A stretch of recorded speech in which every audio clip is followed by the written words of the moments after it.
Welcome to Up to the Brim channel. இன்னைக்கு நம்ம unit 3 Books of Prime Entryல exercise 4 பார்க்கலாம். So Sunil started business with rupees 1,40,000 cash and goods worth rupees 60,000. அந்த cash வந்து rupees 1,40,000 உள்ள வருது. So நம்ம இங்கே இன்க்ரீஸ் பண்ணிட்டோம். அண்ட் குட்ஸ்னா ஸ்டாக். ஸோ rupees 60,000 நம்ம இங்கேயும் இன்க்ரீஸ் பண்ணிட்டோம். ஸோ இது ரெண்டும் வச்சு அவங்க வந்து பிஸ்னஸ் ஸ்டார்ட் பண்ணுறதுனால கேபிட்டல் லைபிலிட்டி சைடில் இருக்கிற கேபிட்டலும் இது ரெண்டையும் ஆட் பண்ணி rupees 2 lakhs ஆகுது. ஸோ ஈக்குவேஷன்லேயும் த சேம் அப்படியே நம்ம rupees 1,40,000 60,000 is equal to 2 lakhs. Second transaction purchased furniture worth rupees 20,000 by cash. So furniture வாங்குகிறோம், கேஷ் பை கேஷ் கொடுத்து வாங்குகிறோம். ஸோ வந்து கேஷில் வந்து -20,000 அண்ட் ஃபர்னிச்சர் வந்து +20,000. ஸோ 1,40,000லேருந்து இங்கே கேஷ் 20,000 சப்ட்ராக்ட் ஆனனால இங்கே 1,20,000, இங்கே த சேம் 60,000. இங்கே வந்து ஃபர்னிச்சர் வந்து நம்ம 20,000க்கு வாங்குகிறோம். ஸோ அந்த 20,000 and is equal to 2 lakhs. So 1,20,000 plus 20,000 1,40,000 plus 60,000 2 lakhs ரெண்டும் பேலன்ஸ் ஆயிடுச்சு. Third transaction depreciation on furniture.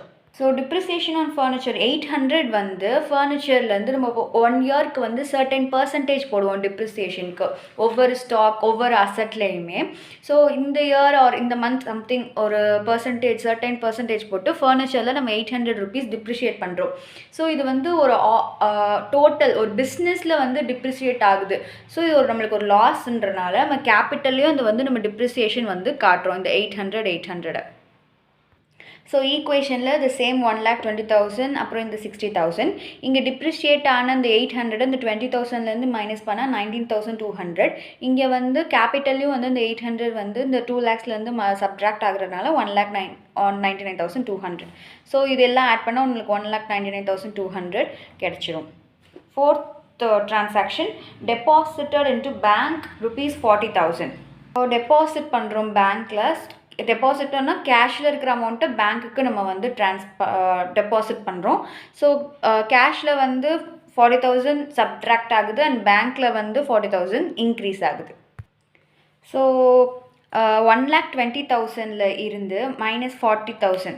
So நம்மளுக்கு வந்து +80,000 கேஷ் காலமில் இங்கே கிடச்சிருச்சு. இந்த ஸ்டாக் காலமில் அது சேம் 60,000, ஃபர்னிச்சர் 19,200 அண்ட் பேங்க் நம்ம டெபாசிட் பண்ண 40,000.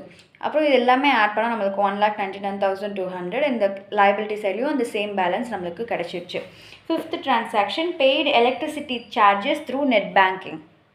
ஸோ 500 rupees நம்ம வந்து எலக்ட்ரிசிட்டி பில் பே பண்ணுறோம் நெட் பேங்கிங் மூலிமா. ஸோ பேங்க் மூலமாக 500 rupees பே பண்ணுறோம். ஸோ பேங்க்கில் வந்து ₹500 டிடெக்ட் ஆகிருக்கு.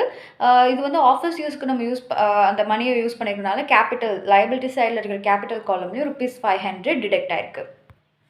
ஸோ ஈக்குவேஷனில் வந்து கேஷ் காலமில் அந்த 80,000, ஸ்டாக் ₹60,000, ஃபர்னிச்சர் ₹19,200.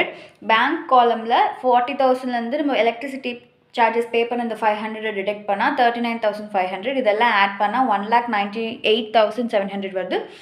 லைபிலிட்டி சைட்லேயும் அந்த சேம் பேலன்ஸ் 1,98,700 இருக்குது. Sixth transaction sold goods to Ravi costing ₹10,000 for ₹15,000. So இதை நல்லா பாருங்கள். நம்ம வந்து 10,000 மதிப்புள்ள வேல்யூ உள்ள ஸ்டாக்ஸை வந்து நம்ம சோல்ட் பண்ணுறோம். ஸோ நம்ம ஸ்டாக் காலமில் 10,000 டிடெக்ட் பண்ணுறோம். அதை வந்து நம்ம 15,000க்கு வந்து சேல் பண்ணுறோம். ஸோ 15,000 கேஷ் உள்ளே வருது. அப்போ நம்ம இங்கே 15,000 ஆட் பண்ணுறோம்னா நமக்கு வந்து கேபிட்டலே 15,000 தானே ஆட் பண்ணணும்னு உங்களுக்கு ஒரு டவுட் வரும். கிடையாது. ஏன் நம்ம 15,000 போட மாட்டோம்னா இந்த 15,000ன்றது கேஷ். இங்கே கேபிட்டலில் வந்து நம்ம 10,000 வெளியில் போயிருக்கு. அந்த 10,000 மதிப்புள்ள ஸ்டாக்ஸ் வெளியில் போய் 15,000 உள்ளே வந்திருக்கு. அப்போது இது ரெண்டையும் நம்ம வந்து டிஃப்ரென்ஸ் பண்ணி பார்த்தா அதில் வர பேலன்ஸ் வந்து 5,000. அப்போ இந்த சேல் மூலமாக நம்மளுக்கு கிடைக்கிற ப்ராஃபிட் 5,000. அந்த 5,000 தான் நம்ம வந்து கேபிட்டலில் போடுவோம். கேஷ்ன்றது வந்து ஜஸ்ட் ரெகுலர் நம்மளோட ரெகுலர் ரொட்டீனில் இருக்கிற அந்த அமௌண்ட். கேபிட்டல்ன்றது அப்படி கிடையாது. ஸோ வந்து நம்ம 15,000ன்றது உள்ளே வருது. அதில் வந்து ப்ராஃபிட் அமௌண்ட் வந்து 5,000 மட்டும் நம்ம கேபிட்டலில் ஆட் பண்ணுவோம். இதுதான் வந்து சோல்ட் குட்ஸ் டு ரவிக்குடைய டிரான்சாக்ஷன். ஸோ இது இந்த இடத்த நம்ம நல்லா புரிஞ்சுக்கணும். 10,000 வேல்யூ உள்ள ஸ்டாக்கை நம்ம வந்து சேல் பண்ணுறோம். எவ்வளோ ருப்பீஸ்க்குனா 15,000. ஸோ இங்கே 5,000 ப்ராஃபிட் வச்சு நம்ம சேல் பண்ணுறப்போ 15,000 டோட்டலாக உள்ளே வரதை காமிச்சிட்டு அந்த 5,000 நம்ம கேபிட்டல் நம்மளோட கம்பெனியோட அசெட்டில் இன்க்ரீஸ் ஆகிற மாதிரியும் நம்ம வந்து காமிச்சிக்கிறோம். ஸோ ஈக்குவேஷனில் வந்து இந்த 80,000 கேஷில் 15,000 இப்போ ஆட் ஆன் ஆயிருக்கு.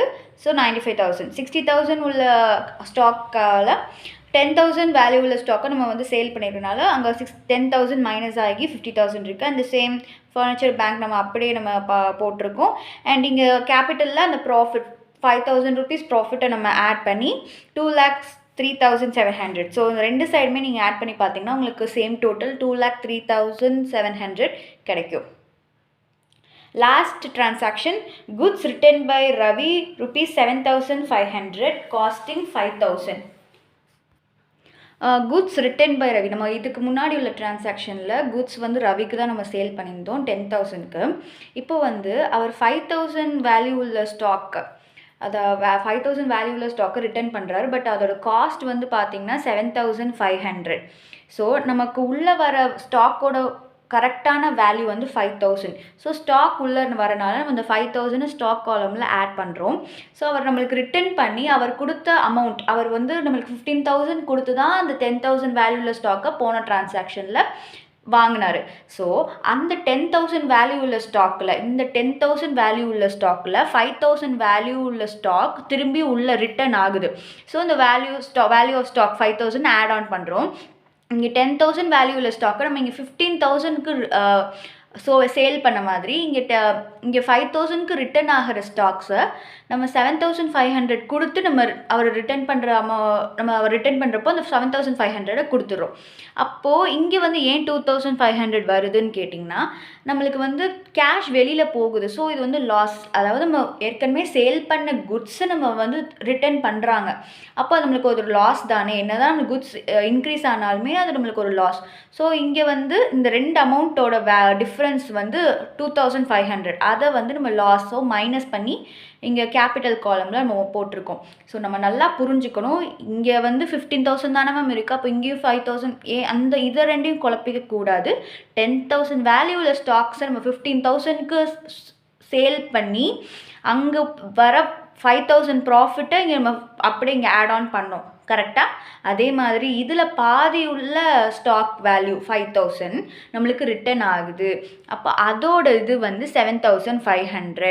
ஸோ நம்ம அதில் உள்ள பேலன்ஸை நம்ம மைனஸ் பண்ணுறோம். ரிட்டர்ன் ஆகிறனால இது நம்ம லாஸாக கன்சிடர் பண்ணுறதுனால நம்ம இங்கே ரெண்டு இடத்துலையும் மைனஸ் பண்ணுறோம். ஏன்னா நம்ம கேஷ் கொடுத்து தான் அந்த 5,000 மதிப்புள்ள குட்ஸை வந்து நம்மளால் அவங்க ரிட்டர்ன் பண்ணுறதை நம்மளால் வாங்க முடியும். இப்போ நம்மளே ஒரு கடை வச்சுருக்கோம்னா ஒரு நாள் வந்து ஃபர்னிச்சர் வாங்கிட்டு போகிறவங்க அதில் ஏதாவது டிஃபெக்ட் இருக்குது இல்லை அவங்களுக்கு பிடிக்கல அப்படின்னா வந்து நம்மளுக்கு ரிட்டர்ன் பண்ணுறப்போ அவங்களுக்கு நம்ம ஃபர்ஸ்ட் டே பே பண்ண அமௌண்ட்டை நம்ம திருப்பி கொடுப்போம்ல. ஸோ அந்த கான்செப்ட் தான். அப்போ திருப்பி கொடுக்குறப்போ இங்கே ஆட் ஆன் ஆகிறது இங்கே மைனஸ் ஆகும்ல, அந்த இதுதான். இங்கே வந்து நம்ம 5,000 எப்படி ஆட் ஆன் ஆகுறதோ அங்கே இங்கே 2,500 மைனஸ் ஆகுது. இப்போது ஒரு சிம்பிளாக இன்னும் சொல்லிக் கொடுக்கணும்னா 10,000 5,000 ஹாஃப் த அமௌண்ட் தான். ஹாஃப் ஆஃப் த 10,000 தான் 5,000. இந்த 10,000 நம்ம 15,000க்கு வந்து நம்ம வந்து சேல் பண்ணியிருக்கோம்னா இதில் ஹாஃப் வந்து 5,000 ரிட்டர்ன் ஆகுது. 15,000 நீங்கள் வந்து ஹாஃபால் டிவைட் பண்ணி பார்த்தீங்கன்னா உங்களுக்கு 7,500. ஸோ அது சேம் வேல்யூவே ரிட்டர்ன் பண்ணிடுறான். அப்போ இங்கே 5,000 நீங்கள் ஹாஃபால் டிவைட் பண்ணி பார்த்தீங்கன்னா ஐ மீன் 2ஆல் நீங்கள் டிவைட் பண்ணி பார்த்தீங்கன்னா 2,500 ரிட்டர்ன் ஆகுது. ஸோ த சிம்பிள் லாஜிக் இதுதான். ஸோ ஈக்குவேஷனில் இந்த 95,000ல் ரிட்டர்ன் நம்ம பண்ணுற அமௌண்ட் வந்து 7,500 டிடெக்ட் ஆச்சுன்னா 87,500. 50,000ல் அந்த ரிட்டர்ன் பண்ண ஸ்டாக்ஸ் 5,000 ஆட் ஆன் பண்ணோம்னா 55,000. அந்த சேம் ஃபர்னிச்சர் பேங்க் நம்ம அப்படியே போட்டோம். அண்ட் இங்கே வந்து கேபிட்டலில் 2,03,700ல் நம்மளுக்கு லாஸ் ஆன 2,500 மைனஸ் பண்ணோம்னா நம்மளுக்கு 2,01,200. இந்த ரெண்டு சைடுமே நீங்கள் பேலன்ஸ் பண்ணி பார்த்தீங்கன்னா இந்த எல்லாமே நீங்கள் ஆட் பண்ணி பார்த்தீங்கன்னா இந்த 4 காலமே 2,01,200 கிடைக்கும். ஸோ ஈக்குவேஷன் படி, அக்கௌண்டிங் ஈக்குவேஷன் படி நம்ம ரெண்டு சைடுமே பேலன்ஸ் பண்ணிட்டோம். ஸோ இந்த ப்ராப்ளமும் நம்ம வந்து capital plus liabilities is equal to assets அப்படின்ற ஃபார்முலா படி தான் நம்ம போட்டிருக்கோம். ஸோ உங்களுக்கு இந்த கொஸ்டினில் கொஞ்சம் கன்ஃபியூஷன் வந்துச்சுன்னா கமெண்ட் செக்ஷனில் நீங்கள் கமெண்ட் பண்ணுங்கள். I'll clear your doubts. Thank you.